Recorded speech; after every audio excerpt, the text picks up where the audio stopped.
Walang habas sa pinagbabaril ang isang pulis sa parking lot ng mall sa Cotabato City. Ang krimen natunghayan pa ng pamilya ng biktima. Nasa frontline ng balitang yan si Bill Montalvo.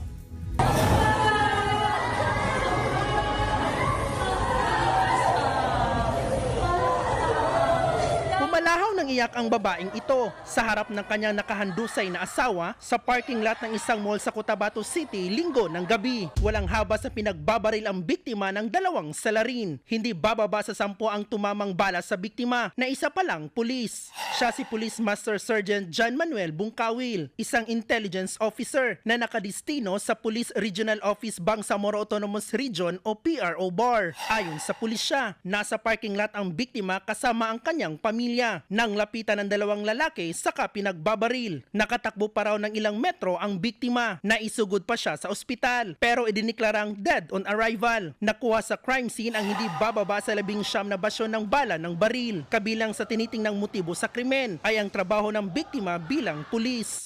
Yung isang anggulo, yung accomplishment sa droga, yung isa may mga pinasagasang tao sa trabaho. May dalawa ng persons of interest habang gumugulong ang investigasyon. Nagbabalita mula sa frontline, Bril Montalvo, News 5. Mga kapatid, Ed Lingaw po, maging maalam at may pakialam sa mga napapanahong balita sa ating bansa. Para sa mas malalimang pagtalakay at paghimay sa mga issue at headlines, tumutok lamang at mag-subscribe sa social media pages ng News 5.